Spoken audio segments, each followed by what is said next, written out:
Hello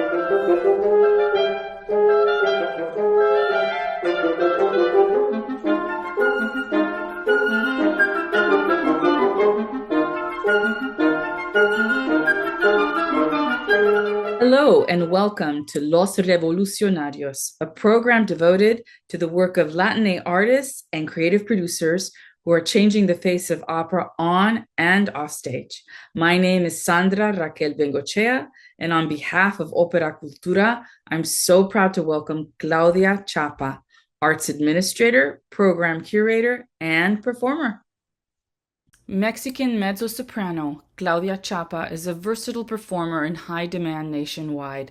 Mrs. Chapa made her Houston Grand Opera debut in 2019, originating the role of Josefina in the world premiere of El Milagro del Recuerdo, a role which she reprised at Arizona Opera in 2021, with an encore performance at Houston Grand Opera in 2022, and in 2023 with San Diego Opera.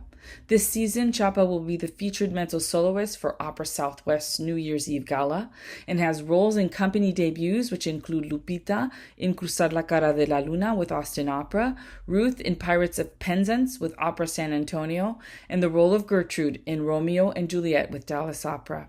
Last season, she debuted Fricka and Waltraud in Virginia Opera's production of Wagner's Die Walküre and made her San Diego Opera Company debut singing the role of Zita in Gianni's Kiki.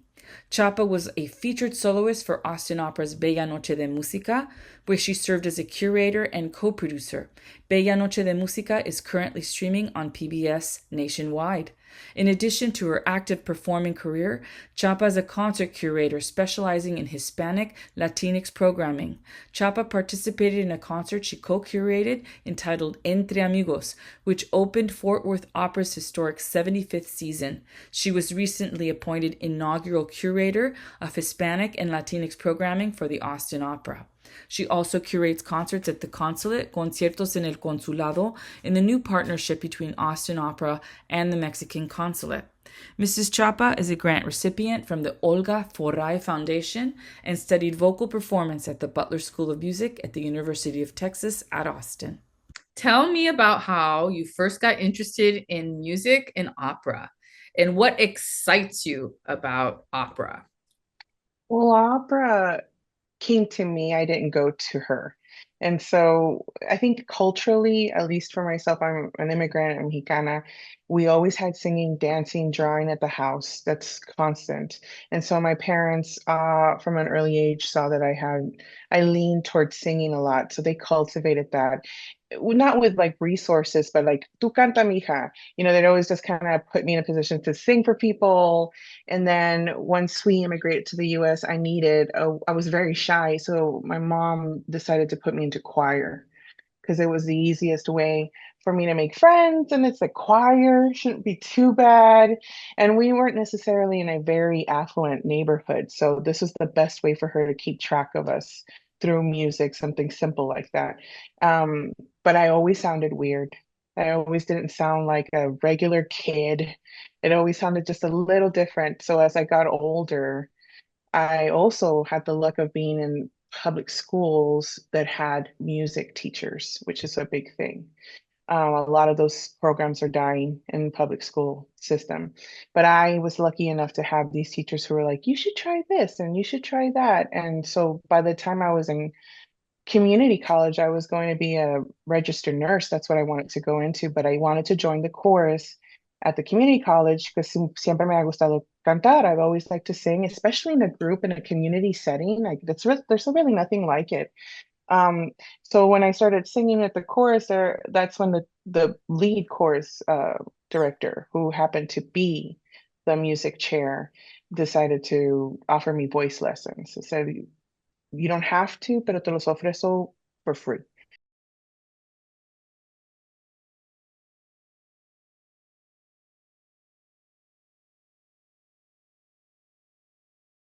When I first started as a singer, there was this huge push for whitewashing. I'm going to just say it because I came from Laredo, Texas, which is a border town. And then you might as well call most border towns in Mexico because you're going to see most things in Spanish.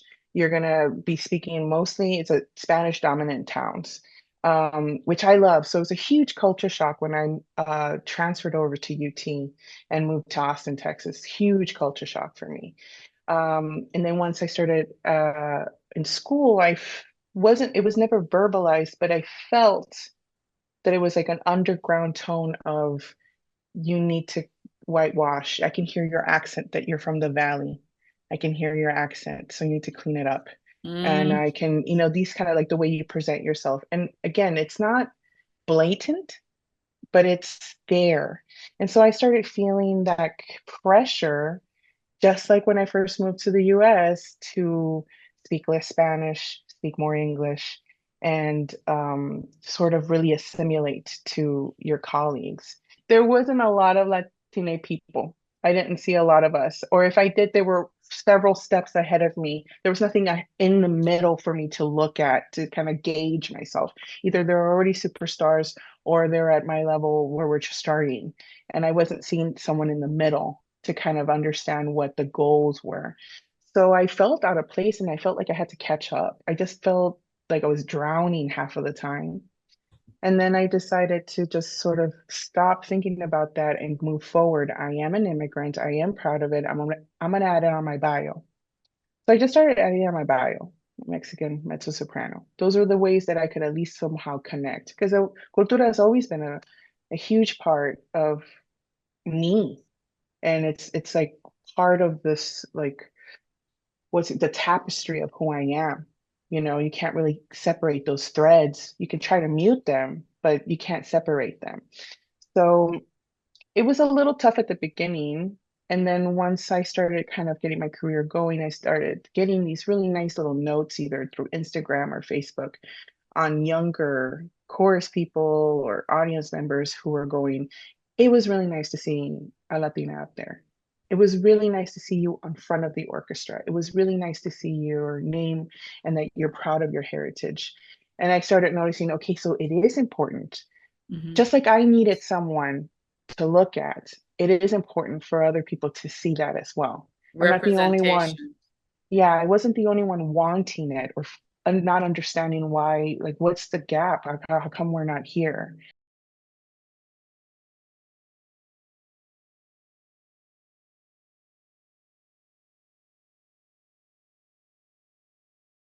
Okay, so on my bucket list, of course, it's Amneris. Every mezzo baddie wants to do Amneris. There's either Carmen, Dalila, Amneris. These are the at least for me. But really, the most exciting role right now has been the admin role. I've really enjoyed a lot of it, even though some of it can be very tedious. Um, so yes, I guess the most exciting role right now is the admin role. Tell us about your work with Austin Opera. It's, I think it's a little more than admin. Like it's curating, it's artistic, right? You're like, Yes. tell us a little bit about that. Well, I'm the first person to be assigned this role, I think, in the United States thus far. But that doesn't say that more won't come in, or there hasn't been before me. But officially, I think I am one of the first in the opera. I'm a specialist in Spanish language repertoire. I've been working with Austin Opera for the last 3 years as a curator of Spanish language programming, and have continued our relationship and developed our relationship with the Mexican consulate here in order to really engage our community, which is something that I really take seriously. And I'm so honored to be in the position to be able to help bridge a gap, which is why isn't there more community members at our theaters? Why aren't they visiting uh, our opera events? And yes, opera's not for everyone, but we need to make sure that it is for everyone and it is available for everyone. And then not only are we available, that the people feel welcome. So that's sort of what I specialize in, as well as taking on this latest role as an artistic administrator. And so I just kind of, and there are plenty of Latin people in admin, but not a lot of women that are trying to change sort of the direction of casting or thoughtfulness in casting. And so I'm part of that group now. I'm really trying my best to do what I can to move the pendulum towards our side. Pandemic happened, and so we all had to pivot. But I always like to sing boleros, mariachi, things like that. And so when I was approached to do, of course, what we get called upon most of the time for Hispanic Heritage Month, can you do a program for us? So what I did. I had a great program ready to go. So I edited a program together for them, and it had a mixture of music, but like music from my people, not necessarily, and also art songs and also arias. This entire package of me, not just what I think you want. This is the entirety of me. If we're going to do Hispanic Heritage Month, then it's the entirety of me. That means all the music influences that I take under consideration when I'm making my art. Um, and fortunately, it translated, and people felt it, and people were very positive towards it. So that sort of rendered a curating job. And then I started noticing whenever I program canciones populares, I'm talking about grandma's music, grandpa's music. When I started programming things like that, plus art songs that don't get played as much or produced as much, I started noticing that people either recognized them or started singing along. Yeah. And it's so simple, but these are the things that you do in order to show that I have a connection to my culture. I have a connection to you because ultimately music, just like when the first time that it was in chorus, my mom said, this is going to be the best uniter for you. So you are not as shy. Music is a huge uniter. It's a huge bridge. So then after a year, and it was very successful, continued my curating job. And then it was, let's produce a Spanish language program on the main stage. And so then now became that big hill. Will the people that go to the consulate come over to the Long Center?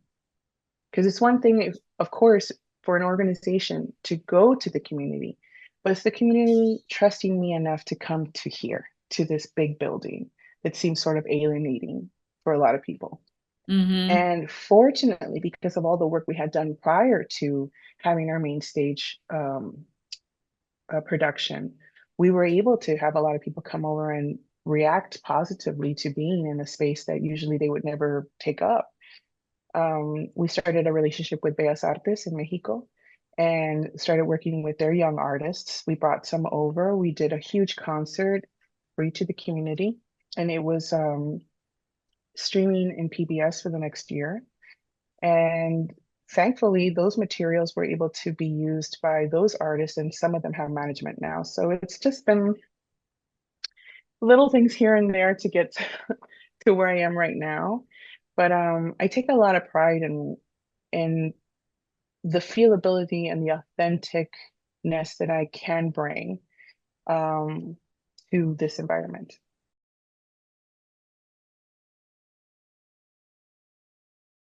Yeah, the big part of this that I had no idea was part of being an artist is mentorship. And we sort of spoke about it earlier. Mentorship is a huge thing. Why? Because someone sees you do something, go, I didn't think it was possible. How did that happen? And instead of being someone where I'm like, I'm not going to share that at all with you. No, no, no. Let me go ahead and tell you that there's so many ways to make this happen for yourself. The Mm-hmm. main thing though is que le tienes que echar ganas. And sometimes it's a lot of no's, but the yeses are earned and the yeses are yours. Oh, I love that. The yeses are yours. That's They're amazing. yours. I love that. Put that on a t-shirt. That's a really great thing also about being immigrants is that there's just a wider perspective on things. And Mm. depending on what your background is, when you don't come from like necessarily an affluent background, there is way more work ahead of you. And it's never clocked. It's No. hardly ever clocked. And then people think you're so successful, and you're like, yeah, at the risk of a lot of things, I am here. I am doing all of this stuff. And sure, we talked earlier about the word role model and how that affects us and how it doesn't affect us. And in your way, Sandra, you are a role model. You've done a lot of work on your end as well. And that's amazing that on both ends we're able to be mentors because we have a very, very specific and needed perspective in this industry. Well, this has been amazing. Thank you so much, Claudia. You're so inspirational. Thank you for Girl, this thank interview. you. You're so amazing. Well, right, tip of the hat to you too. You know how I feel about you.